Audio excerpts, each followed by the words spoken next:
कि carbon dioxide जो होती है वह वातावरण में कितना परसेंट है? ठीक है, अब ये बताइए कार्बन डाइऑक्साइड का सूत्र क्या होता है? CO2 होता है। और जल जो आप पीते हैं उसमें किस किस चीज का मिश्रण है? ऑक्सीजन का। अब ये बताइए कि जल का स्वाद कैसा होता है? रंगहीन, गंधहीन। जल का स्वाद कुछ भी नहीं होता है, मतलब कि स्वादहीन होता है, इसमें कोई स्वाद ही नहीं होता है। जल का रंग कैसा होता है? रंगहीन, यानी कि कोई रंग नहीं होता। अब बताइए कि आपका जो ये दांत है इसके लिए आवश्यक तत्व क्या है? फास्फोरस। ठीक है, अब ये बताइए आप लोग कि विटामिन डी की कमी से कौन सा बीमारी होता है? बताइए कि विटामिन का आविष्कार किसने किया? सी फंक ने किया। किसने किया? फंक ने किया। अब बताइए कि सार्वत्रिक गुरुत्वाकर्षण का नियम किसने दिया है? न्यूटन ने दिया है। अब ये बताएंगे आप लोग कि स्पेक्ट्रम में, ठीक है ना, किसमें? स्पेक्ट्रम में, जिसको हम लोग क्या बोलते हैं बताइए? जिसको हम लोग वर्णपट बोलते हैं। हिंदी में क्या कहते हैं उसको? वर्णपट। तो वर्णपट में सबसे ऊपर में कौन सा? लाल होता है। ठीक है, तो अब ये बताएंगे आप लोग कि ग्रीष्म काल में किस तरह के कपड़े को पहनना अच्छा होता है? अगर काला पहनेंगे तो क्या होगा? बिल्कुल, टेम्परेचर ज्यादा खींचेगा और जिसके कारण से गर्मी ज्यादा महसूस होगा। नहीं तो अब बताएंगे आप लोग कि प्रकाश का रंग जो निश्चित किया जाता है अर्थात निर्धारित किया जाता है वह किसके द्वारा? तरंगदैर्घ्य के द्वारा। तो बताएंगे आप लोग जब ध्वनि का आरोह और अवरोह होता है, बिल्कुल, तो वो डॉपलर का प्रभाव है। अब बताएंगे आप लोग कि टेलीविजन का आविष्कार किसने किया है? हम बताए थे कि टेलीविजन कहाँ पर देखेंगे? जे एल्बर्ट ने। अब आपका आज का जो प्रश्न है वो है कि यदि किसी कार के टायर में हवा का दाब कम हो, बिल्कुल अपने पर ले लीजिए, आज इनके हवा का मतलब इनके साइकिल का हवा जो है बिल्कुल कम है, ठीक है। तो यदि किसी कार के टायर में हवा का दाब कम हो तो ईंधन की अधिक खपत होगी। बिल्कुल सही बात है। हम अपना ये प्रयोग के साथ आपको बता सकते हैं। 2 दिन पहले की बात बता रहे हैं कि जब टायर में बिल्कुल हवा बहुत ही कम था तो इसको खींचने में हमको बड़ा दिक्कत हुआ था। इनको भी बताए थे कि बहुत लेट में घर पहुँचे थे। तो कहने का मतलब वही बात है, उस पर सेट कर लीजिए आप लोग कि जब कार में हवा का दाब क्या होगा? कम होगा।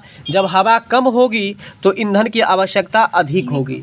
ईंधन मतलब क्या? देखिए, आप यदि गाड़ी चलाएंगे तो गाड़ी में पेट्रोल जो जला वो उसका ईंधन हो गया। आप खाना बनाएंगे तो इसमें गोढ़ा चिपला ये सब जो जला तो वो ईंधन हो गया। उसी तरह से आप जो साइकिल चलाते हैं तो आपका भी तो कुछ ईंधन खत्म होता है, आपका ब्लड खत्म होता है, आपके शरीर से पानी खत्म होता है।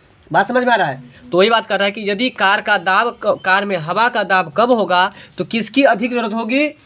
ईंधन की। किसकी अधिक जरूरत होगी? तो देखिए, जब कार पर दे दिया है ना, जब कार के टायर में अधिक कम होगा तो कार में तेल ज्यादा खाएगा कि कम खाएगा? ज्यादा खाएगा ना। बात समझ में आ रहा कि नहीं? वही बात बता रही, यदि कार के टायर में हवा का दाब कम होगा तो ईंधन की अधिक खपत होगी। अब बताइए, ये प्रश्न याद करने की है कि आप लोग समझ गए? ठीक है, तो कार के टायर में यदि हवा का दाब कम होगा तो ईंधन अधिक खपत होगा। ये समझ में आ गया, यानी कि पेट्रोल डीजल अधिक खत्म होगा। अब आपका अगला प्रश्न है कि डायोड क्या है? देखिए, डायोड का कार्य पूछ रहा है, केवल एक ही दिशा में चालन करता है। डायोड जो है उसका काम जो है केवल एक ही दिशा में होता है। डायोड का काम किस दिशा में होता है? डायोड के बारे में आप लोग ये याद कर लीजिए कि डायोड जो है, ठीक है, क्या चीज़? डायोड केवल एक ही दिशा में चालन करता है। याद कीजिए जरा आप लोग फटाफट से कि डायोड केवल एक ही दिशा में चालन करता है। आप लोग डायोड के बारे में ऐसे याद रख लीजिए कि डायोड मतलब डाइन, और गांव घर में जो डाइन होता है वो जो मंत्र देती है तो जहाँ पर मंत्र देती है उसी दिशा में जाकर के लगता है ना। इसलिए याद कर लीजिए कि डायोड जो है केवल एक ही दिशा में चालन करता है। डायोड जो है वो केवल एक ही दिशा में चालन करता है। डायोड जो है केवल एक ही दिशा में चालन करता है। अगला प्रश्न है, मल्टीमीटर का उपयोग किया जा सकता है। मल्टीमीटर का उपयोग हम लोग कहाँ कहाँ करते हैं उसके बारे में अभी हम लोग जानेंगे। तो मल्टीमीटर का उपयोग हम लोग प्रतिरोध, है ना, बताइए प्रतिरोध का मात्रा क्या होता है? ओम होता है। एसी, बताइए एसी का फुल फॉर्म क्या होता है? वोल्टेज, डीसी वोल्टेज मापन के लिए, यानी कि मल्टीमीटर का यूज हम लोग कहाँ कहाँ करते हैं? तो प्रतिरोध को मापने के लिए, जरा बोलिएगा आप लोग, प्रतिरोध को मापने के लिए AC वोल्टेज को मापने के लिए, DC वोल्टेज को मापने के लिए। आप लोग को बुक पर नहीं देखना, मेरी तरफ देखिए। हम क्या बताएं आपको, सबसे पहले प्रतिरोध को मापने के लिए। फासली नहीं चलिए, फासली नहीं चलिए, मेरे तरफ देखिए, फासली नहीं चलिए। जैसे जैसे बता रहे धीरे धीरे बोलिए आप लोग। प्रतिरोध को मापने के लिए, AC वोल्टेज को मापने के लिए, DC वोल्टेज को मापने के लिए। अभी आप सबसे पहले ये बताइए कि हमने अभी आपको बताया कि मल्टीमीटर का उपयोग, किसका उपयोग बताया? बताइए कि मल्टीमीटर का यूज हम लोग कहाँ कहाँ करेंगे। एक मिनट पहले फिर से सुन लीजिए आप लोग। तो प्रतिरोध को मापने में, बोलिएगा जरा। AC वोल्टेज को मापने में, DC वोल्टेज को मापने में। अब बताइए आप लोग कि मल्टीमीटर का यूज कहाँ कहाँ करेंगे।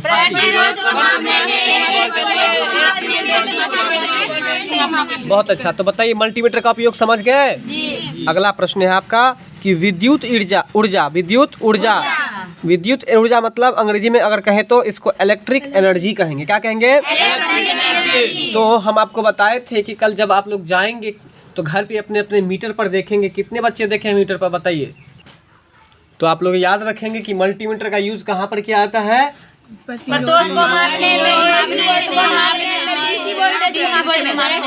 AC वोल्टेज को मापने में और DC वोल्टेज को मापने में, ठीक है ना। चलिए अगला प्रश्न है आपका जनरेटर को कौन नहीं देखा होगा। जनरेटर का देखिए, जनरेटर का नाम ही है जनरेटर। जनरेट मतलब होता है उत्पन्न करना। जनरेटर मतलब क्या होता है? उत्पन्न करना। तो जनरेटर क्या उत्पन्न करता है? बिजली। तो बताइए जनरेटर जो है किस ऊर्जा से किस ऊर्जा में बदलता है? अभी क्या समझाया है, किसका नाम है? जनरेटर। और जनरेट का मतलब होता है उत्पन्न करना। तो उत्पन्न क्या करेगा? बिजली ना उत्पन्न करेगा, यानी कि विद्युत उत्पादन करेगा। तो इसलिए यांत्रिक ऊर्जा से विद्युत ऊर्जा, पहले यंत्र को चलाते हैं फिर उसमें से क्या निकलता है? विद्युत निकलता है। नहीं समझ में आया? तो जनरेटर जो है किस ऊर्जा को किस ऊर्जा में बदलेगा? यांत्रिक ऊर्जा को विद्युत ऊर्जा में बदलेगा। तो जनरेटर के लिए कहता है कि लागू होता है, जनरेटर के जो लागू होता है कौन सा नियम? फ्लेमिंग का दाएं हस्त का नियम। फ्लेमिंग के दाएं हस्त का नियम मतलब कि फ्लेमिंग के दाएं हाथ का नियम। याद रखिए, इसको याद रखने का बहुत ही सिंपल आइडिया है कि जब जनरेटर हम लोग चालू करते हैं तो किस हाथ से चलाते हैं? जरा चला के दिखाइए। दाएं हाथ से ना। इसलिए याद रखिए कि जनरेटर के लिए जो नियम लागू होता है वो कौन सा नियम लागू होता है? फ्लेमिंग के दाएं हाथ का नियम। किसका नियम? ठीक है। अब आपका एक प्रश्न छूट गया था, जरा उससे ऊपर चलेंगे कि विद्युत ऊर्जा। अभी देखे थे ना कि इलेक्ट्रिक ऊर्जा का जो मात्रक था, मात्रों को ही हम लोग यूनिट भी कहते हैं अंग्रेजी में और उसे हम लोग इकाई भी कहते हैं।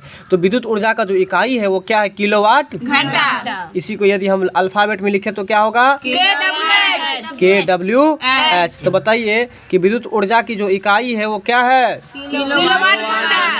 किलोवाट घंटा है। अब बताएंगे आप लोग कि जनरेटर के लिए जो लागू होता है कौन सा नियम लागू होता है? इसका फ्लेमिंग है। क्या लिखा हुआ है? फ्लेमिंग लिखा हुआ है। ठीक है, फ्लेमिंग के दाएं हाथ का नियम जो है वो जनरेटर के लिए लागू होता है। अब आपका अगला प्रश्न है, फ्लेमिंग के बाएं हाथ के नियम में तर्जनी उंगली किसको इंगित करती है? तो देखिए फ्लेमिंग का जो बाएं हाथ का नियम है, फ्लेमिंग के बाएं हाथ का जो नियम है उसमें तर्जनी उंगली। बताइए आप लोग तर्जनी उंगली क्या होता है? ठीक है, तो ये तर्जनी उंगली है। तो ये तर्जनी उंगली क्या बताता है, जरा समझने की कोशिश कीजिए। तर्जनी उंगली बताता है कि चुंबकीय क्षेत्र किधर है। याद रखिए, तर्जनी उंगली क्या बताएगा? चुंबकीय क्षेत्र को। तर्जनी उंगली क्या बताएगा? चुंबकीय क्षेत्र को बताएगा। तर्जनी उंगली क्या बताएगा? चुंबकीय क्षेत्र को बताएगा। तो बताइए कि फ्लेमिंग के बाएं हाथ के नियम में तर्जनी उंगली क्या बताता है? चुंबकीय क्षेत्र की दिशा को बताता है। वो बताता है कि अगर ऐसे है, ऐसे रहता है तो ऐसे है, तो ऐसे में आपको जो है ये आपको ये उंगली जो है ना, ये आपको बता रहा है कि इधर चुंबकीय क्षेत्र है। क्या है? चुंबकीय क्षेत्र है। ठीक है, तो बताइए फ्लेमिंग के बाएं हाथ का नियम में तर्जनी उंगली क्या बताता है? तो चुंबकीय क्षेत्र की दिशा को। अगला प्रश्न है आपका, हीट इंजन का मूल रूप से कार्य होता है। हीट इंजन का मूल रूप से जो काम होता है उष्मा ऊर्जा को यांत्रिक कार्य में बदलना। याद रखिए, इस प्रश्न को याद रखना पड़ेगा आप लोगों को हीट इंजन इसका नाम ही है हीट। हीट मतलब क्या होता है? गर्म। तो वही कह रहा है कि गर्म इंजन उसका नाम ही है, तो वह उष्मा ऊर्जा को यांत्रिक कार्य में बदल देता है। किसको किस में बदलेगा? उष्मा ऊर्जा को यांत्रिक कार्य में बदल देता है। किसको किस में बदलता है? कौन बदलता है? हीट इंजन बदलता है। ठीक है, तो याद रखिएगा। तो बताएंगे आप लोग कि फ्लेमिंग के दाएं हस्त के नियम में कौन सा नियम लगता है? फ्लेमिंग का दाएं हाथ का नियम। हमने बताया कि जनरेटर में, सॉरी हम क्वेश्चन ही गलत पूछ दिए थे। जनरेटर में आपको ये जो है सो फ्लेमिंग का कौन सा नियम लागू होता है? नहीं, क्योंकि हम लोग जनरेटर चालू करते हैं दाएं हाथ से, नहीं तो दाएं हाथ का नियम। दूसरा में यहाँ पर आ गया आपको कि फ्लेमिंग के बाएं हाथ के नियम में तर्जनी उंगली क्या इंगित करती है? इंगित का मतलब होता है आपको इशारा करना। क्या होता है? इशारा करना या संकेत देना। अगला प्रश्न है, हीट इंजन का मूल जो आपको काम है वो क्या है? हीट इंजन का काम उष्मा ऊर्जा को यांत्रिक कार्य में बदलना। बताइएगा जरा। बताएंगे आप लोग कि हीरे रात में चमकते हैं। हीरा रात में चमकता है। प्रश्न हम लोगों से बहसबाजी करके आप लोग प्रश्न बोलिए। आप लोग प्रश्न नहीं बोलते हैं, इसलिए प्रश्न आप लोग भूलते हैं। प्रश्न बोलिए अधिक से अधिक और आंसर भी बोलिए। केवल आप लोग आंसर पर जोर देते हैं, प्रश्न को बोलते ही नहीं है। ये मैट्रिक इंटर नहीं है कि क्वेश्चन पढ़ लेंगे ऑप्शन मिल जाएगा सटा देंगे। इसमें बेसिक समझना है। कल के क्लास में बताए थे सेंस पर हम ज़्यादा जोर दिए थे, दिमाग पर ज़्यादा जोर दिए। आप लोग दिमाग पर कॉन्सेप्ट लाइए इस चीज़ को, ठीक है ना। अब हीट इंजन के बारे में ये प्रश्न हम कभी नहीं भूलेंगे, लेकिन आप लोग भूल जाइएगा क्योंकि आप लोग याद करते हैं। हम तो जानते हैं कि हीट का मतलब क्या होता है? गर्म होता है। तो गर्म जब उसका नाम है गर्म इंजन तो मतलब उष्मा पर काम करेगा, इसलिए उष्मा ऊर्जा को यांत्रिक बदलता है। ठीक है ना। अगला प्रश्न आपका है, हीरे रात में चमकते हैं। क्यों चमकते हैं भाई? तो यह इसलिए चमकते हैं क्योंकि इसका अपवर्तनांक जो होता है वो उच्च होता है। क्यों चमकते हैं? और उसके कारण प्रकाश की किरणें आंतरिक रूप से परावर्तित करती है। तो बस यहाँ पर इतना ही याद रखिएगा। इस सब को कट कर देते हैं हम लोग। हीरे रात में क्यों चमकते हैं? तो बोलेगा उच्च अपवर्तनांक के कारण। क्यों चमकते हैं भाई? जब वर्ड पर गौर करें तो आप लोग भी वर्ड पर दिखा कीजिए। उच्च अपवर्तनांक के कारण। तो बताइए हीरे रात में क्यों चमकते हैं? बहुत अच्छा। अगला प्रश्न है, मुक्तावस्था में। बताइए, मुक्तावस्था के बारे में कल चर्चा किए थे। मुक्तावस्था मतलब होता है फ्री रूप से किसी भी जगह पर यदि किसी चीज को छोड़ देंगे तो उसको कहेंगे हम लोग मुक्त अवस्था में। तो मुक्त अवस्था में गिरते हुए पिंड द्वारा तय की गई दूरी समानुपाती होती है। कहता है कि मुक्त अवस्था में गिरते हुए पिंड के द्वारा तय की गई दूरी समानुपाती होती है। किसके समानुपाती होती है? पिंड के मात्रा के।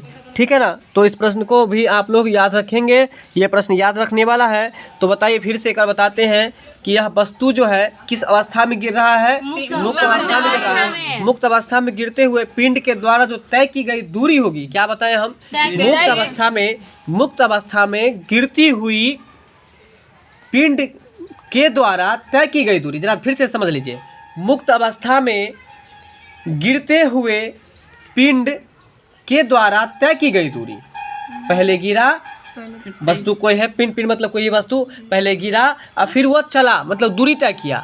तो वही करा कि तय की गई दूरी जो होती है समानुपाती होती है। किसकी समानुपाती? तो जो जरा ध्यान दीजिए, अगर एक लोहा का बॉल मतलब बॉल है खेलने वाला, जिसको हम लोग कौन सा बॉल बोलते हैं? कॉस्को बॉल बोलते हैं। कॉस्को क्रिकेट जो खेलते हैं आप लोग, लोहा का एक बॉल होता है, पता है ना कि नहीं पता है? तो वो जो कॉस्को का होता है, पत्थर हो लोहा हो जिस चीज़ का हो, लेकिन कॉस्को का बॉल देखे हैं आप लोग या सुने होंगे। तो कॉस्को का बॉल जो है सो, और अगर कोई प्लास्टिक का गिरा, कोई एक कंपनी का नाम बताइए। गुरु, बिल्कुल सही बोले, बहुत पुराना कंपनी है। ये जो गुरु बल्ब आता है, बॉल, वो बॉल गेंद जो होता है तो वो प्लास्टिक का हो या जिस चीज़ का हो, रबर का रहता है। कैसे का रहता है? रबर का। तो जो रबर का रहता है सो, और जो कॉस्को का रहता है सो। अब आप लोग एक चीज़ सोच के बताइए कि अगर दोनों को छत पर से गिराया जाए, समान जगह से गिराया जाए, तो नीचे में ज़्यादा दूर तक कौन चलेगा? गुरु का। ऐसा क्यों हुआ? बिल्कुल सही बात है, क्योंकि लोहा भारी पर नहीं चलेगा। तो ये कहने का मतलब ये निर्भर किस पर किया? वस्तु पर निर्भर किया। वही बात अब आपको साइंस में कैसे बता रहा है, जरा ध्यान दीजिए। बता रहा है कि जब मुक्तावस्था में गिरते हुए पिंड के द्वारा तय की गई दूरी समानुपाती होती है। तो किसके समानुपाती? तो पिंड की मात्रा की। मतलब पिंड जितना बड़ा होगा, जितना भारी होगा, उतना कम दूर जाएगा, और जो जितना हल्का होगा उतना दूर जाएगा, ज्यादा दूर जाएगा। तो किस पर निर्भर किया? पिंड के मात्रा पर। पिंड के मात्रा पर। अगर कोई 5 किलो का होगा तो वह कम दूर जाएगा, अगर कोई 2 किलो का होगा तो ज्यादा दूर जाएगा। बात समझ में आया? तो किस पर निर्भर किया? Very good. अगला प्रश्न है आपका, पहाड़ी पर चढ़ने वाला व्यक्ति थोड़ा सा आगे की ओर झुक जाता है। स्पीडी का क्वेश्चन है, जरा ध्यान दीजिए। पहाड़ी पर अभी पढ़ लेते हैं, तो स्पीडी में हम लोग नहीं पढ़ेंगे। पहाड़ी पर चढ़ने वाला व्यक्ति आगे की ओर झुक जाता है। कहाँ झुकता है बुआ? आगे की ओर झुक जाता है। क्यों झुकता है बुआ? तो स्थिरता बढ़ाने के लिए। क्यों झुकता है? स्थिरता बढ़ाने के लिए वह झुक जाता है। जरा ध्यान दीजिए, कभी आप लोग पहाड़ पर चढ़ के देखेंगे या कोई नहर पे चढ़ के देखेंगे, तो जब आप ऊंचाई पर चढ़ते रहते हैं तो हम लोग थोड़ा सा झुक जाते हैं, क्योंकि झुकने से ये होता है कि हम लोग गिरेंगे नहीं। क्या होगा? गिरेंगे नहीं, हम लोग स्थिर रहेंगे। और आप लोग, ठीक है, तो कहने का मतलब कि पहाड़ी पर चढ़ने वाला व्यक्ति, अगर ज़्यादा मेरा बात समझ में नहीं आया हो तो बस इतना याद रखिए कि जो व्यक्ति पहाड़ पर चढ़ेगा वो थोड़ा सा झुक करके चढ़ेगा, झुक जाएगा। क्यों?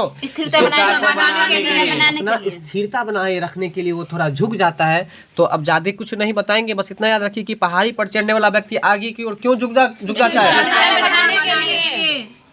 बहुत अच्छा। एक खगोलीय इकाई, ये पीछे भी प्रश्न आया था। तो एक खगोलीय इकाई जो है यह किसकी दूरी होता है? बताइए। पृथ्वी और सूरज के बीच की जो दूरी है उसे ही हम लोग एक खगोलीय इकाई कहते हैं। उसे क्या कहते हैं? एक खगोलीय इकाई कहते हैं। तो एक खगोलीय इकाई किसके बराबर होता है? पृथ्वी। तो बताइए आप लोग कि पृथ्वी घूमती है कि सूरज घूमता है? तो बताइए सौर मंडल का मुखिया किसको कहता है? बताइए हरा ग्रह किसको कहता है? वरुण को। किसको? वरुण को। तो अभी आपको बताए हम कि हरा ग्रह वरुण को कहा जाता है, जो कि बाय मिस्टेक बता दिए थे। याद रखिएगा कि हरा ग्रह आपको अरुण को कहा था। किसको कहता है? अरुण को कहा जाता है। ठीक है, तो बताइए नीला ग्रह किसको कहा जाता है? पृथ्वी को। नीला ग्रह पृथ्वी को कहा था। किसको कहा जाता है? चलिए अब बताइए कि गैसीय ग्रह किसको कहा जाता है? गैसीय ग्रह कहेगा तो वो भी अरुण को ही कहाता है। लेटा हुआ ग्रह किसको कहाता है? अरुण को ही कहाता है। तो याद कर लीजिए कि जो इंसान हमेशा लेटा रहेगा उसको गैस बनबे करेगा, गैस छूटबे करेगा। चलिए याद कर लीजिए कि लेटा हुआ ग्रह किसको कहाता है? और बताइए कि आपको अरुण, ये हरा ग्रह किसको कहाता है? बात समझ में आ रहा है? चलिए अगला प्रश्न है कि एक खगोलीय इकाई वो जो है किसके बीच की दूरी के बराबर है? पृथ्वी और सूरज के बीच की दूरी के बराबर है। बात समझ में आ रहा है कुछ? अगला प्रश्न है कि जब कोई पिंड किसी तल में, तल का मतलब नीचे, जब कोई पिंड किसी तल में किसी नियत अक्ष के प्रति घूर्णन करता है। बताइए, आप लोग को बताए थे घूर्णन और परिक्रमण में बड़ा कौन है? परिक्रमण बड़ा है, इसलिए परिक्रमा करने में ज्यादा समय लगता है और घूर्णन करने में कम समय लगता है। तो बताइए ऐसा कौन सा ग्रह है जिसका घूर्णन गति और परिक्रमण गति दोनों बराबर है? यूरेनस। तो बताइए यूरेनस का हिंदी क्या होता है? अरुण होता है। यूरेनस का हिंदी क्या होता है? अरुण होता है। ठीक है, तो जब कोई पिंड किसी तल में किसी नियत अक्ष के प्रति घूर्णन करता है तब इसका कोणीय संवेग निर्देशित होता है घूर्णन अक्ष के साथ। इस प्रश्न को आप लोग छोड़ दीजिए। अगला प्रश्न है किसी पिंड में निहित कुल गति क्या कहलाती है? इसको याद करना पड़ेगा। किसी पिंड में निहित कुल गति को हम लोग क्या कहते हैं? संवेग। किसी पिंड में निहित कुल गति को क्या कहते हैं? संवेग कहेंगे। किसी पिंड में निहित कुल गति को क्या कहेंगे हम लोग? तो संवेग कहेंगे। आपका अगला प्रश्न है 1 kg वाट बराबर क्या होगा? 1 kg वाट समतुल्य है, समतुल्य मतलब बराबर, किसके तुलना में बराबर कह रहा है, तो 9.8 न्यूटन कितना है, 8 न्यूटन के बराबर। बताइए कि 1 kg वाट किसके समतुल्य है, 9.8 न्यूटन के समतुल्य है। अगला प्रश्न है, मानक तापमान और दाब पर किसी द्रव की मात्रा प्रति इकाई आयतन कहलाता है।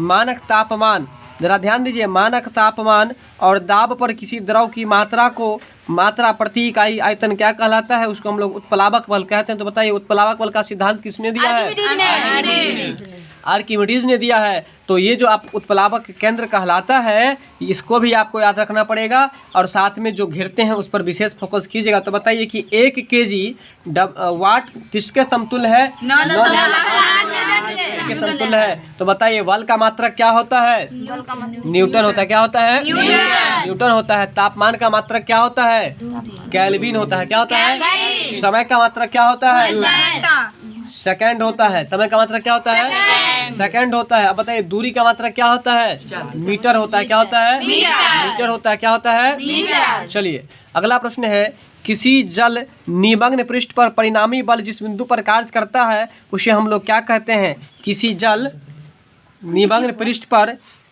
परिणामी बल जिस बिंदु पर कार्य करता है उसे क्या कहते हैं, उत्प्लावक केंद्र कहते हैं। तो ये भी आपको याद रखना पड़ेगा, इसको भी आप लोग रट करके याद कीजिएगा। अगला प्रश्न है, पदार्थ का वह गुण, चलिए